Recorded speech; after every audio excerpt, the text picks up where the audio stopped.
Amateur Traveler is in its 20th year now, but can you imagine if I had people on the show who had never been to the destination, but had just read about it or seen a movie about it? That wouldn't make any sense at all, and you wouldn't listen. We all know how important it is to receive advice from people who know a destination to get the most authentic local experience. And a great option for experiencing this is Explore Worldwide and their authentic small group adventures, led by local tour leaders, perfect for solo travelers who want to meet like minded people with a desire for adventure. I'm often an independent traveler, but two of my last three trips were with small group tours because they organize everything and it's a lot easier. If you want to recreate the tour I did to Malta, they have a Malta and Gozo Discovery Tour. I'm intrigued by one of their tours called A Taste of Sicily. The company again is Explore Worldwide, and visit exploreworldwide.com to learn more. And thanks to Explore Worldwide for sponsoring this episode of Amateur Traveler. The nights are long, the days are short, and the weather is chilly to downright cold, depending on where you are. It's a good time to slip into a Quince iconic Mongolian cashmere sweaters, which start at only $50. You can treat yourself to everyday luxury at an affordable price with Quince. If you really want to dive into luxury, you can check out their leather handbags, washable silk shirts, and European linen sheet sets. Whatever you're looking for at Quince, all the prices are 50 to 80% less than similar brands, and they do that by partnering directly with top factories and cutting out the middleman. They only work with factories that use safe, ethical, and responsible manufacturing processes. And of course, they use premium fabrics and finishes for that luxury feel in every piece. But you've already heard me rave about my Quince travel pants. Treat yourself this winter without the luxury price tag. Go to quince.com/traveler for 365-day returns plus free shipping on your order. That's QUINCE.com/traveler to get free shipping and 365-day returns. Quince.com/traveler. And thanks to Quince for sponsoring this episode of Amateur Traveler.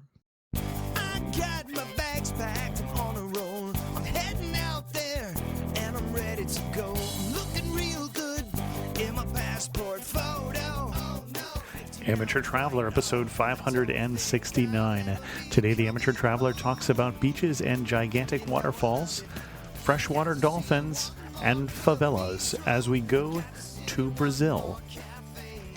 I know that I should be heading home, but maybe not today. Welcome to the Amateur Traveler. I'm your host, Chris Christensen. I was pleased to get the news that we have one more person going with us to India this week. There's still time to sign up for that, more at the end of the show. But first, let's talk about Brazil. I'd like to welcome to the show Ricky Shetty from daddyblogger.com, who has come to talk to us about Brazil. Ricky, welcome to the show. Thanks so much for having me on your show today, Chris. Well, it's wonderful to talk to you. You are relatively recently back from Brazil. I wouldn't say back from Brazil because we're actually continuing to travel. We're on a one-year trip around the world. We started in the Philippines, then Hong Kong, then Dubai, then South Africa, and now we're actually focused on South America. We started in Brazil, and then we actually went up to the northeast area of South America, so the Guyanas, French Guiana, Suriname, Guyana, Trinidad, and now we're actually in Bogota, Colombia, as we're doing this interview. Excellent. And you were there for 6 weeks, but I've asked you the difficult job of picking out the best 1 week itinerary for our audience that doesn't always have 6 weeks to travel. Although I understand at the end of the show, you're going to tell us more about how they can have 6 weeks instead of 1 week, but we'll get to that later. So tell us a little bit about your overall itinerary and then which week you're going to focus in on for us. So as I said, part of this one-year trip is to concentrate on South America. And obviously Brazil is the biggest country within the continent of South America. And it's also one of the most challenging to travel through. So we allocated about 6 weeks to travel ourselves. So I'll walk you through the 6 weeks that we did, and then we can definitely do a deeper dive into about a 7-day to 10-day itinerary. So we started our trip in Sao Paulo, which is actually the biggest city in the Southern Hemisphere. It's a massive metropolitan city, similar to something like a New York or LA or a Beijing or a Tokyo, but in the Southern Hemisphere. From Sao Paulo, we spent about 4 days there. We did this whole trip pretty much by bus only. We took a bus from Sao Paulo to Iguazu Falls, and Iguazu is the world's largest waterfalls. It is incredible. It actually brought me to tears in terms of how beautiful it was and still is and will be. And of course, if you go during the rainy seasons, the falls are much, much, much, much more spectacular. So from Iguazu, we actually went down south to Porto Alegre, which is the southernmost big city in the country. There, we actually volunteered at an orphanage called Chain of Love. We love to give back when we travel, make a difference, do some volunteerism. So from there, we actually headed up the East Coast. And we pretty much stayed coastally when we traveled around Brazil. So we went to an area called Florianopolis. We rented a car and we did a loop around the island there. And then we went up to Balneário Camboriú. And apologies for our Brazilian friends who are listening to this episode because I'm probably butchering the pronunciation of the Portuguese Brazilian names. And then we went to Curitiba and then Rio de Janeiro. I think everyone in the world knows Rio de Janeiro from the World Cup, the Olympics. Really, it put it on the map. So from Rio de Janeiro, we spent about a week there. And obviously, we'll talk more about that in a few minutes. But from Rio, we went up the East Coast, stopping in Vitoria and then Salvador, which is an amazing area, which I'll recommend people go to. From Salvador, we went up further north to Recife and then Natal and then Fortaleza. And then from Fortaleza, we went to Manaus, which is the gateway to the Amazon. And I think a lot of people know the Amazon is one of the most famous attractions in Brazil. And we spent 4 days, 3 nights doing an Amazon adventure, which I highly, highly, highly encourage all of your listeners to do at some point in your life. Put it high on the bucket list. And then from the Amazon, we flew out to French Guiana. So that was our week itinerary, Chris, all the way from the south to the north, pretty much all overland with the exception of one flight. Okay. And then if we wanted to focus in on your favorite 7 to 10 days, where are we focusing in on? So let's focus on the big three. I would say start in Rio de Janeiro and then go to Iguazu Falls and then finish off in the Amazon. So if we say we had 7 days to 10 days, I would say start it off in Rio, which is one of the world's most amazing, most beautiful cities. And in Rio de Janeiro, there's a lot to do. I think we all know the famous Christ the Redeemer statue. If you have kids as a listener, you might know the movie Rio. It's actually really well depicting the city. Everything from the Rio statue to the Macaos to even like people hang gliding to the beautiful beaches of Ipanema, Copacabana. So in terms of what I would recommend doing in Rio, I would say do a minimum of 2 days, 1 night. And you could stay in one of the famous beaches. There's 2 major beaches. One is called Copacabana and the other is called Ipanema. I love references to pop culture. So I think your listeners will know the girl from Ipanema. From Ipanema.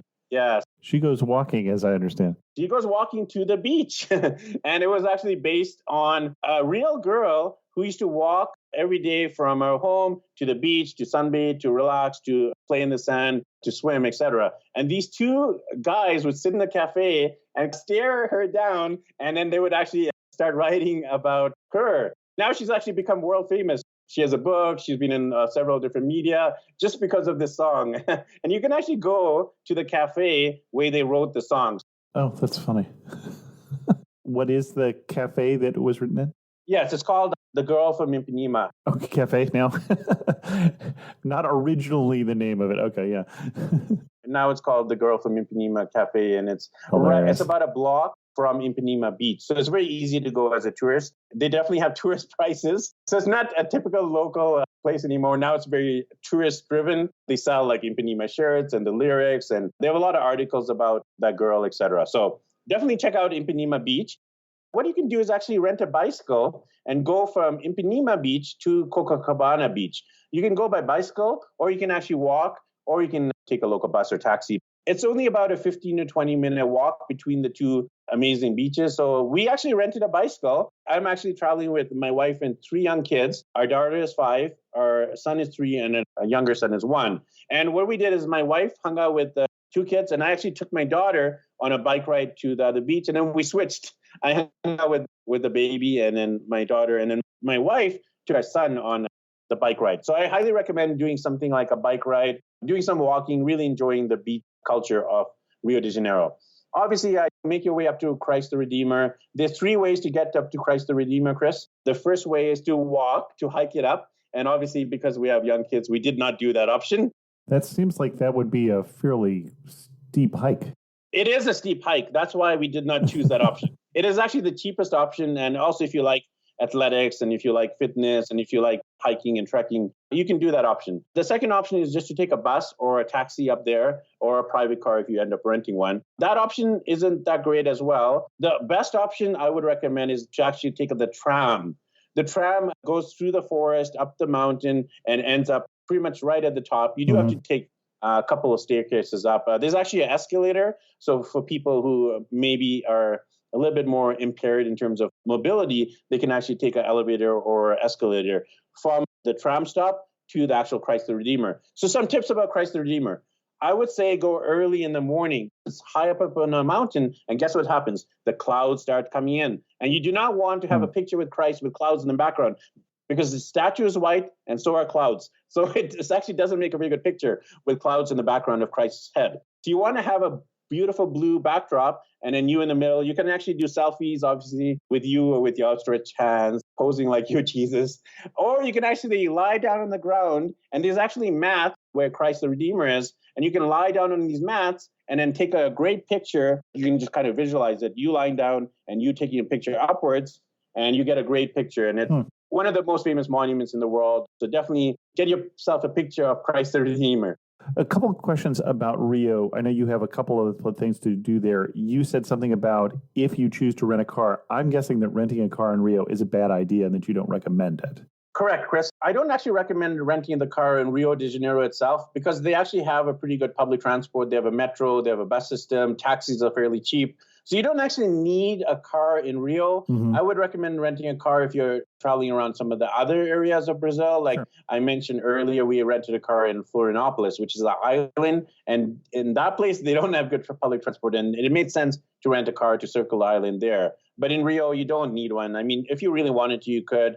It's heavy traffic. There's a chance that you might get robbed and hard to find parking. The trains, the buses, and the taxis, the bikes or the walks can pretty much allow you to do Rio car-free. And then you brought up crime. And that's something we definitely have to talk about because I would say Rio is one of the cities that actually does intimidate me a little bit. And I would say that is in part because we have a Brazilian exchange student, a Brazilian student who is living with us right now. And she is not helping my perceptions of that. I know she says that when she's traveling around in Sao Paulo or Rio, she is carrying money in her shoes so that when somebody mugs her, she has something to give them. So, because they're happier that way. You mentioned challenging at the beginning. I don't know if that was part of why you thought Brazil was challenging or if you have any perceptions about crime in Rio and good precautions you can take or things like that. Yeah, when I mentioned challenging at the beginning, Chris, is because the country is so big. It's actually like the seventh biggest country in the entire world after Russia, Canada, China, US, and a few more. But because it's so big, it's hard to navigate it and travel through it overland. And I'm an overland type of traveler. It's not that I don't like flying, but I prefer seeing the country by land if possible. I was referring more to the logistics of seeing the whole country. Okay. But it is difficult for other reasons. The challenge also arises because of the language. Hardly anyone speaks English there. I never want to say the word no one, because obviously there are people who speak English, but very few people speak English in the country. Even young people like teenagers and young adults, hardly anyone speaks English. I mean, everyone speaks Portuguese there. That's the other challenge. And you mentioned the safety and health challenge. In terms of safety, yes, Rio can be dangerous. But so can any other city in the world. If you live in New York and LA and Chicago, you'll probably agree, or anywhere else in a big metropolitan city. In terms of why Rio gets a bad rep, I think because of the media. So the media usually says Rio is dangerous, avoid the favelas, avoid the beaches. And partly it is true because it's not that you avoid the beaches totally, because there's literally hundreds and if not thousands of people going to beaches every day, if not every week. So people are going to beaches, but you have to just be a little bit street smart, or since you're on a beach smart.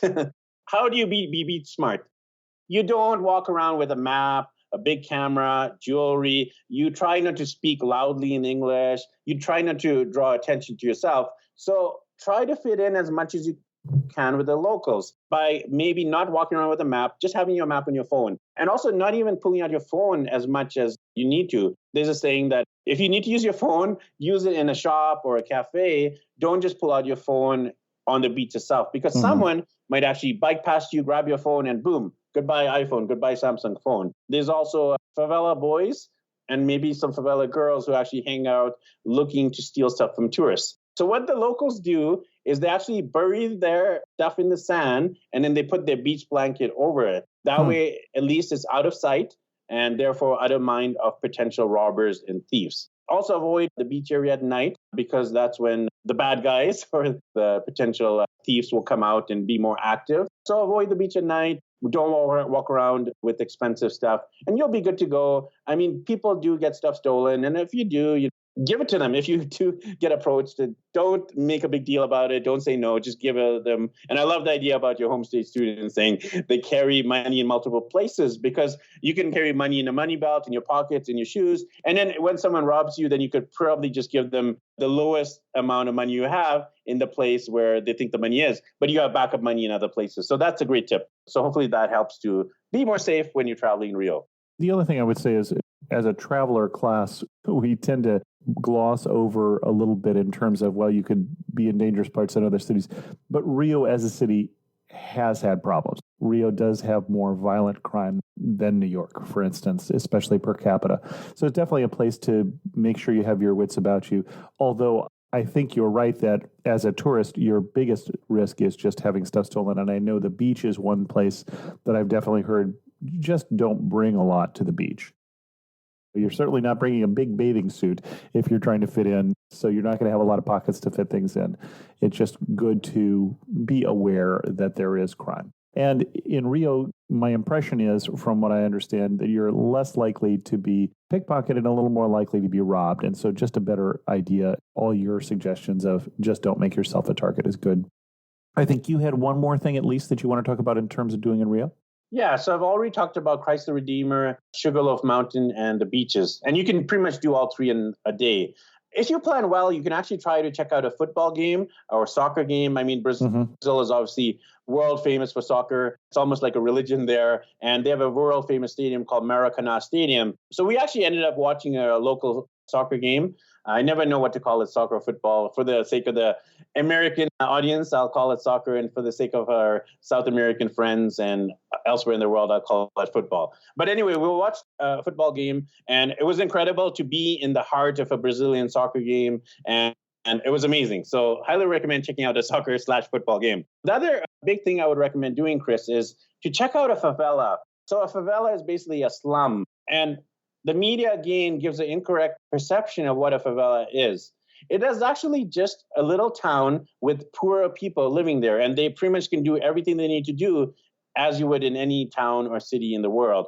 They have shops, restaurants, cafes, they have dentists, doctors, schools, and it's very self-contained. And it's amazing to go there and to see how the town functions. It is such a congested area, and there's so much energy, vitality, and ambience, just the colors and the people and just walking around. It is a very powerful experience to go into a favela.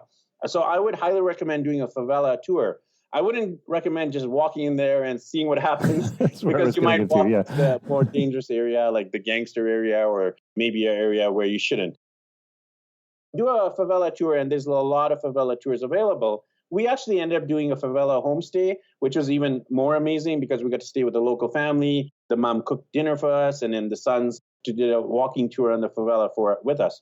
But obviously, we're talking about a little bit of a shorter itinerary. So I would recommend doing a 2 to 3 hour walking tour of a local favela. The one I would recommend is called Rosina, which is actually the biggest favela in the world. It's pretty special. So when I think back of our time in Rio, I definitely remember the favela experience, going up to Christ the Redeemer and the beaches. And I would say, on the tangent, if you can actually do a soccer game, that'll be memorable as well. You just have to plan it in terms of if you can be there on usually a Wednesday or a Sunday, that's typically when a soccer game's happening. So try and fit that in if you can. So that's 2 days in Rio, Chris. Okay, excellent. And I just wanted a little caveat from what I said earlier. I was just looking at crime rates while we were talking, and the good news is in both Sao Paulo and Rio de Janeiro, in the last 15 years, they've dropped by over half, or over 50% in Sao Paulo and almost 50% in Rio. So good news, hopefully things are going to head in the right direction there. I know they've had some real tough economic problems recently, as well as some real notable corruption trials and things like that going on. Excellent. Where are we going next? So from Rio, I would recommend checking out Iguazu Falls, which is the largest waterfall in the world.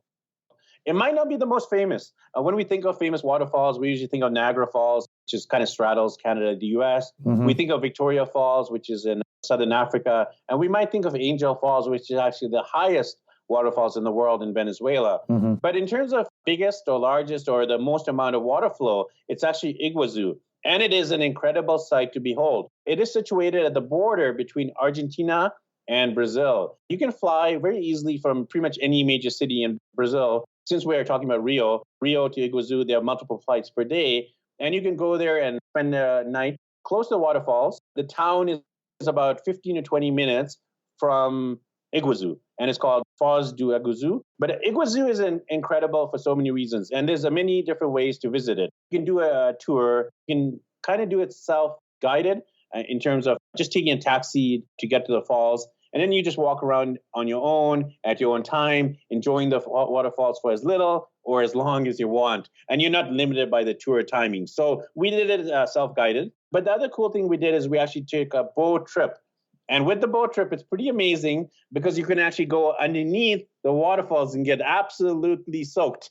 So take yourself a waterproof camera or even a regular camera with a waterproof case. And that's what we did. Ended up buying a waterproof case. I think it was like $5 to buy a case. You put your iPhone or Samsung phone into it, and then boom, you do the rafting trip. You get yourself soaked. And I have amazing footage of my kids screaming and us screaming and the waterfalls drowning us. And we came out, we survived a plunge through Iguazu. So I highly recommend doing not just a walking trip around the falls, but doing a boat trip into the heart and underneath the falls itself. Excellent. Any other recommendations on accommodations, for instance, in either Rio or in Iguazu? Yeah, so it depends on what type of traveler you are. There's everything from really low budget to very high luxury. We're kind of in the middle. We don't do the camping or sleeping out in the middle of nowhere. We sometimes actually do hostels. There are hostels that are family friendly, that welcome kids. If you're more into just solo travel, couple travel, you can go for guest houses. They are hotels. They're resorts. So it depends on really your budget. If you're doing a 7 to 10 day trip, you probably have a higher budget than someone who's traveling long term like we are. So you can pretty much get hotels from anywhere from 40 to 50 to 100 US. And obviously, the more you pay, the better the hotels will be. They'll have breakfast included. They'll have a swimming pool, and they'll have English speaking staff. The lower end hotels, the lower price ones, will probably have Brazilian Portuguese speaking staff, which makes it a lot harder if you're a tourist from a non-Portuguese speaking part of the world, which is pretty much everywhere, with the exception of Portugal, some parts of Africa, Macau, and Brazil. Definitely recommend an English speaking establishment, which will allow you to communicate much better and make your trip much easier. Now, you mentioned a couple times English speaking and that being a little bit of a barrier here. And I'm guessing you or your wife speak Spanish. In terms of do we speak Spanish, the answer is overall no. My wife's Filipino, so actually Tagalog, which is the dialect of the Philippines, is based in Spanish, and Spaniards colonized the Philippines for about 200 years. So she has a better grasp of the Spanish language than me. I'm from Vancouver, BC, Canada, so I know English, and I don't want to say I know French, but I know some French. Sure. So that helps a little bit in terms of traveling around South America because the language is based on French, Spanish. Portuguese are kind of similar. We do not know Spanish well enough to communicate with the locals. Because I know that the second language for many people down there would be Spanish rather than English. So sometimes that would help, but that wasn't even helping you out so much. Okay. Actually, that's incorrect because most people in Brazil do not know Spanish. Most people know Portuguese and Portuguese and Portuguese only. Okay. Surrounding countries obviously are all Spanish with the exception of the Guyanas. French Guiana is French, Suriname's Dutch, and then Guyana is English. But the rest of South America is Spanish. And Brazilians, surprisingly enough, even though they're surrounded by Spanish-speaking countries, do not know Spanish themselves. Okay, well, then maybe it was just the people I know from Brazil who know Spanish. Yeah, I mean, most people don't. I talk to a lot of locals, and they actually say that's a fault of their own educational system, is the fact that they don't teach the children English or Spanish, even though pretty much English is the universal language for communication and Spanish is where they're surrounded by. They seem to be very Portuguese-centric. So you just have to go with it. You're visiting their country, and it's their country and their cultures. You have to realize, why should they learn English or why should they learn Spanish? Because it is their country and you're going there as a visitor. So it's up to us as travelers to learn their language, not the other way around. Well, and usually what that happens is if you have a larger country like Brazil and it's got a rich media of its own, that they're making their own TV shows and movies and things like that, then there's less need to learn other languages for that sort of thing. So Brazil is a big country, a lot of people there. Excellent. And then you've got one more stop for us. Once you finish Iguazu, I would say check out the Amazon. So I think we all know the Amazon. It's a river, it's a rainforest, it's a jungle. Mm-hmm. And the starting point for any trip to the Amazon is a town. It's actually a city because there's about 2 million people. And it's called Manaus. You can actually fly from Iguazu to Manaus, and then you could pretty much do a circle of Brazil. So I would say start in Rio, go to Iguazu, go up the Amazon, and then end off in Rio, and then fly back to wherever you came from. Manaus is the base and the starting point for any and all Amazon trips. There are some other potential starting points, but I won't cover those. Those are Belém, Santarém, and also on the west side of the Amazon, you can start that direction.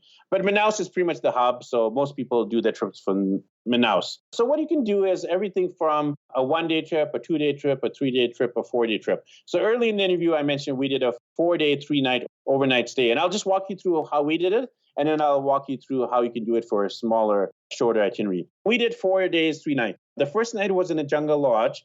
The second night was in a homestay with a local Brazilian tribal family. And the third night was actually sleeping in a hammock in the middle of the jungle. And that was actually the most interesting, the most challenging, and the most memorable, because there's not many times in your life where you're going to sleep in a jungle, in a hammock, in the Amazon. So we did it. Actually, it was just me because my wife was too scared to bring the kids into the jungle with all the mosquitoes, the spiders, the snakes, and much more.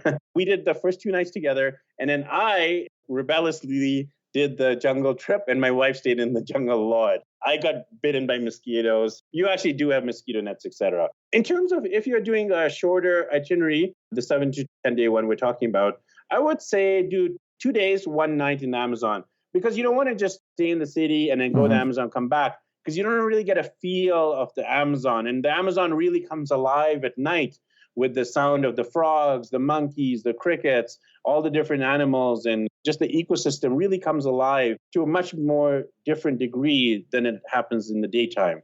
So I would say 2 days, 1 night.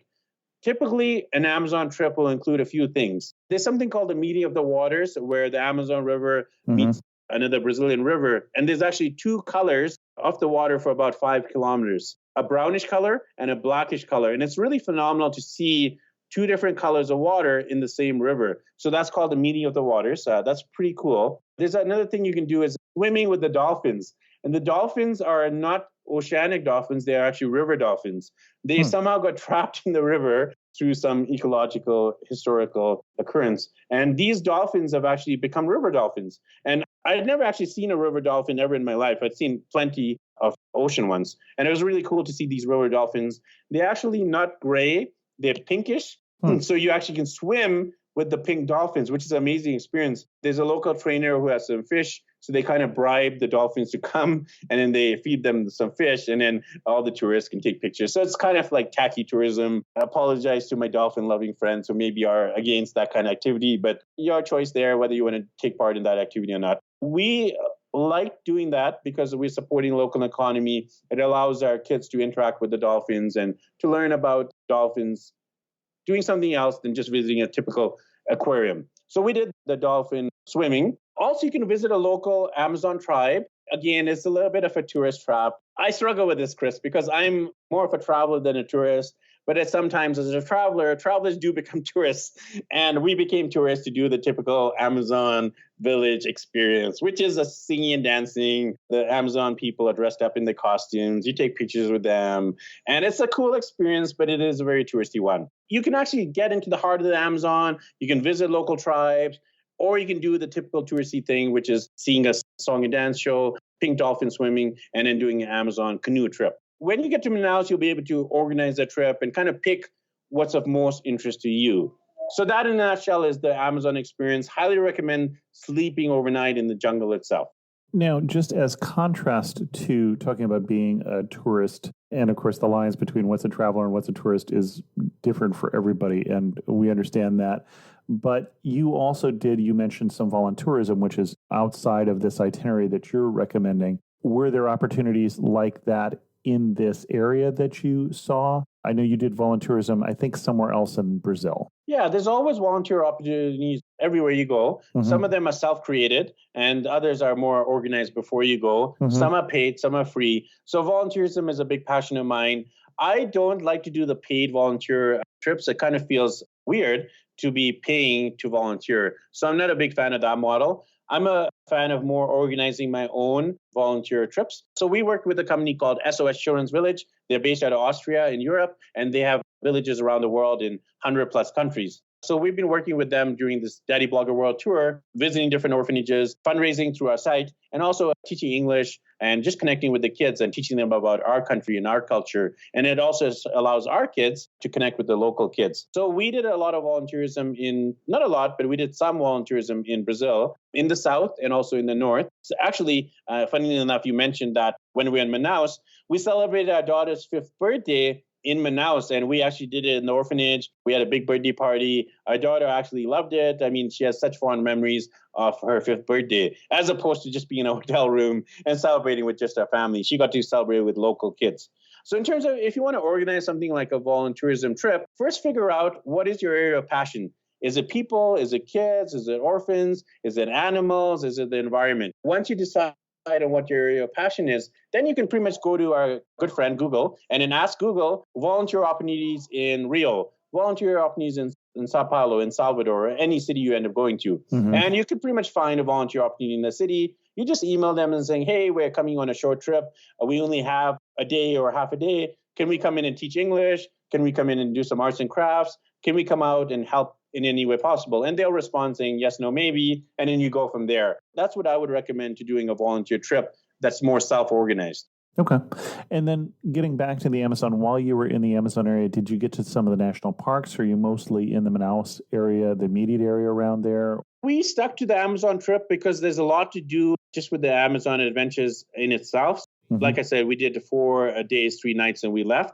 We didn't do many national parks when we were in Brazil. Again, it depends on the type of travel you're doing. Because we're young kids, it's very hard for us to walk a lot. Kids are 3 and 5, and we have a baby. So my wife usually carries the baby in a sling or a baby carrier, and the other 2 are walking age. But the problem is they're not able to do long walks. They can do maybe an hour or even a little bit longer. Speaking of walking, we did a few walking tours in Brazil. In Rio, they have free walking tours, and in Sao Paulo, they have free walking tours, and in Salvador, they have free walking tours. And it's called a free walking tour, but there's an expectation that you leave a tip. And I mean, if you don't leave a tip, then it is technically a free walking tour. But obviously, it is good to support the locals and leave a tip. And it might be as little as $5 to $10 to $15 to $20 US for a 2-hour walking trip, which I feel is a steal of a deal. And it really helps this local person who's relying fully on tips. So that's another thing if you're into walking trips. There's actually food tours as well. We didn't cover that part of Brazil, but there's amazing food in Brazil. Well, I was surprised that we managed to get this far into the show before you mentioned Brazilian food, because it is a country that is known for its food culture. So I was focusing more on the sightseeing element, but food is a part of sightseeing. It's called gastronomy tourism. If you are a food lover, which I think most of us are, highly recommend checking out the Brazilian food. The most famous Brazilian food, Chris, is called churrascaria. So what it is actually a restaurant or a cafe or a food establishment where they grill all types of different meat, everything from beef to pork to chicken to lamb to any other type of animal you want to grill or fry or cook or boil. Again, sorry to our vegetarian loving friends, but this is a meat establishment. And there is actually a salad option, but you won't find a lot of salad. You're in the wrong place, though, if you're looking for... You're in the wrong place. You got to find a vegetarian churrascaria. But basically, a churrascaria is they walk around with sticks of meat, and they come to your table, and you have a sign on your table saying yes or no. If you want to keep getting meat, you have the yes sign up. If you don't want, if you need a break, you put the no sign up. And what they do is the waiters, they come around, and they actually slice off the meat, and then basically you just pull it with the tweezer, and you put it on your plate, and you eat the different types of meat. And it's just a cool dining experience, because typically at most restaurants, you don't see waiters walking around with meat on a stick, slicing it for you. So it's a very unique part of Brazilian culture, and definitely highly recommend checking out churrascaria. Feijoada is the other, it's kind of the national dish. Feijoada is basically fried beans with meat and kind of like a stew concoction. That's super famous. And there's also cheese balls. Pretty much they eat cheese balls anytime and every time of the day. They're kind of like a snack. So in Canada, the US, Europe, Australia, any of the Western countries, you eat French fries as a snack or potato chips or candy. Well, these guys, they actually eat cheese balls, and they're so delicious. You have them for breakfast, for lunch. If you're hungry in the middle of the day, in the midst of a busy sightseeing or travel itinerary, grab some cheese balls and just pop them in your mouth in the middle of the bus ride, the plane ride, or while you're waiting for taxis or buses or trains, etc. Okay. And then expanding off to your entire trip, the biggest thing that surprised you about Brazil? The biggest thing that surprised me about Brazil, Chris, is the fact that very few people speak English.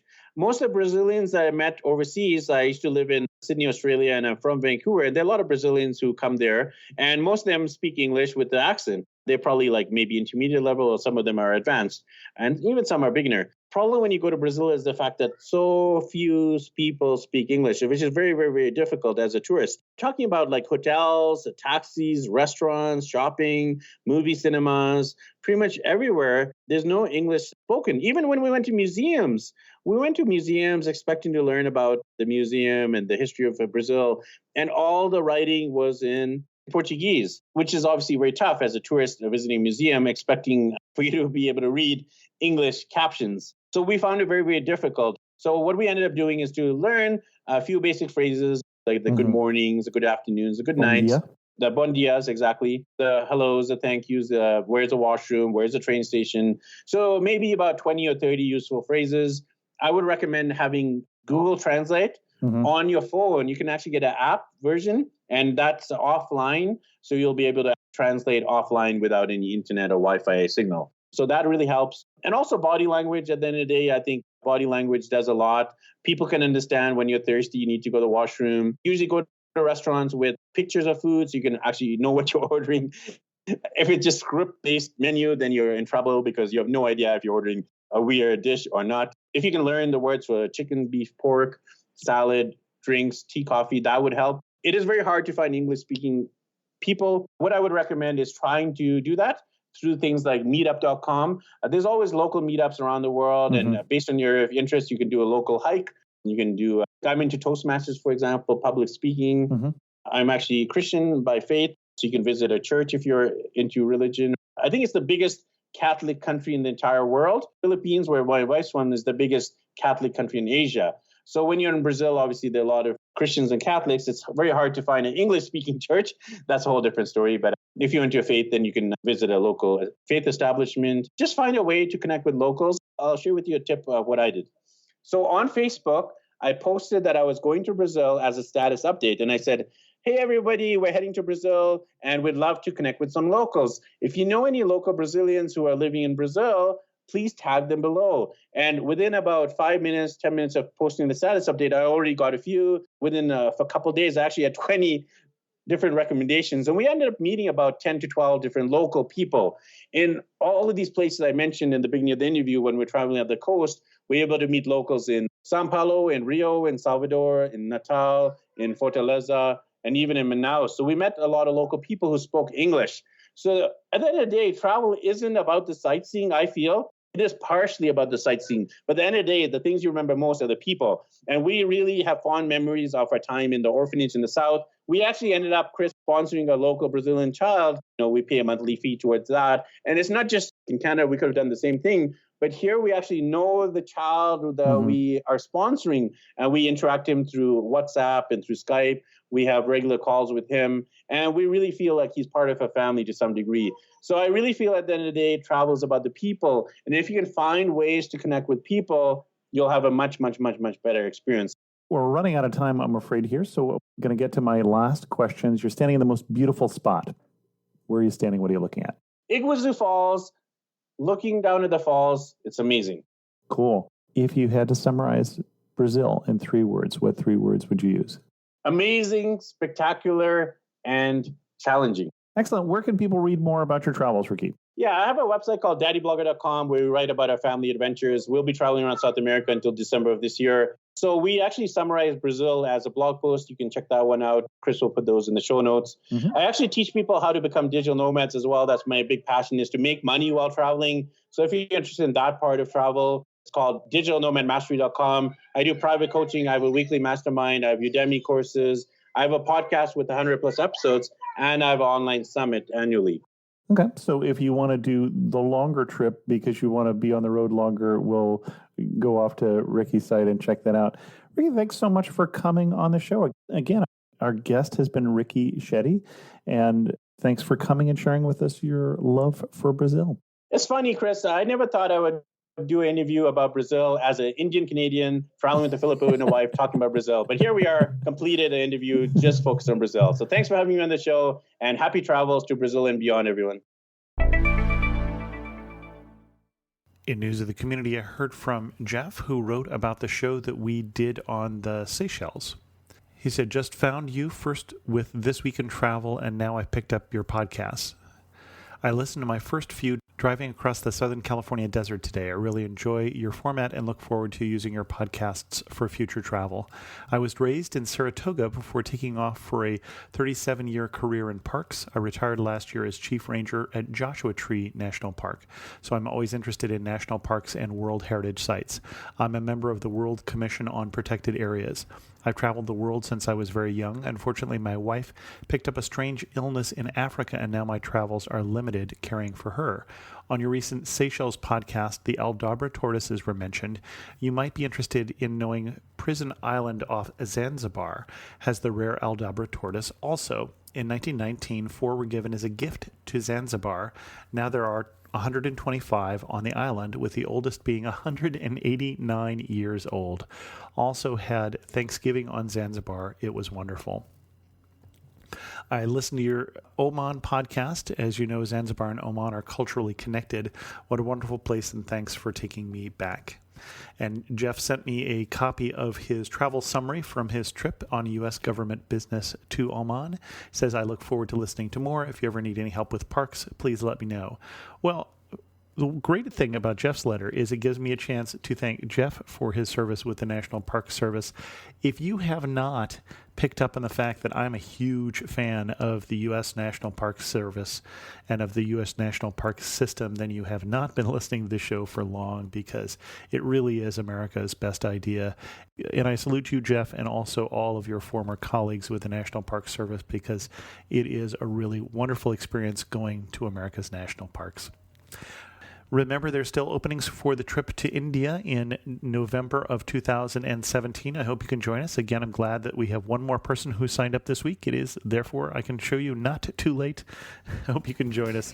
With that, we'll end this episode of The Amateur Traveler. If you have any questions, send an email to host@amateurtraveler.com, as Jeff did, or better yet, leave a comment on this episode at amateurtraveler.com. And thanks so much for listening.